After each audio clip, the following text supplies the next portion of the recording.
ọjọ́ Ẹtì Friday ní Efcc yóò fojú gómìnà Kwara tẹ́lẹ̀ Abdulfatai Ahmed balẹ̀-ẹjọ́.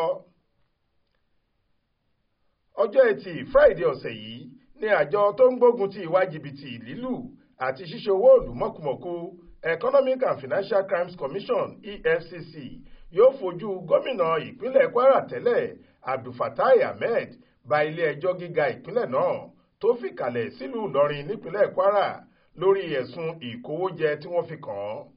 Tẹ́ ò bá gbàgbé, lọ́jọ́ Ajé Monday ọjọ́ 19 oṣù kejì yìí ni àjọ tó ń gbógun ti ìwà jìbìtì àti ṣíṣe owó ìlú mọ̀kùmọ̀kù EFCC ẹ̀ka tìlú Ìlọrin ránṣẹ́ pé gómìnà ìpínlẹ̀ Kwara tẹ́lẹ̀ rí Abdulfatai Ahmed lórí ẹ̀sùn bílíọ̀nù 9 náírà tí wọ́n ní ó pòórá mọ́ ọ lọ́wọ́ lásìkò ìṣèjọba rẹ̀ láàrin ọdún 2011 sí ọdún 2019.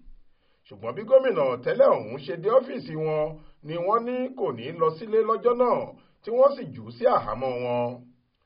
Lọ́jọ́rú Wẹ́sídẹ̀ẹ́ ọjọ́ 21 oṣù kejì yìí ni àwọn ọmọ ẹgbẹ́ òṣèlú PDP ẹ̀ka tìpínlẹ̀ Kwara ṣe ìfẹ̀hónúhàn lọ síléeṣẹ́ àjọ EFCC tí wọ́n sì ní kò bá òfin ilẹ̀ yìí mu láti fi Abdulfatai Ahmed tí wọ́n sì bẹ̀rẹ̀ sí í pè fún kí àjọ náà tú u sílẹ̀ ní kíákíá. Bákan náà ni wọ́n tún fẹ̀sùn kan ìjọba Kwara pé nítorí tí olùjẹ́jọ́ yìí kò darapọ̀ mọ́ ẹgbẹ́ òṣèlú APC All Progressives Congress ni wọ́n ṣe ń wàhálà rẹ̀.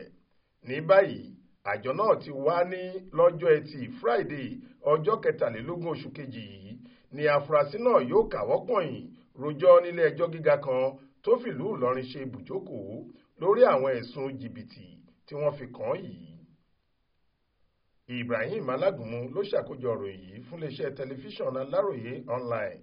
Faith Adébọ́lá ló kà á sétí ìgbọ́ yín.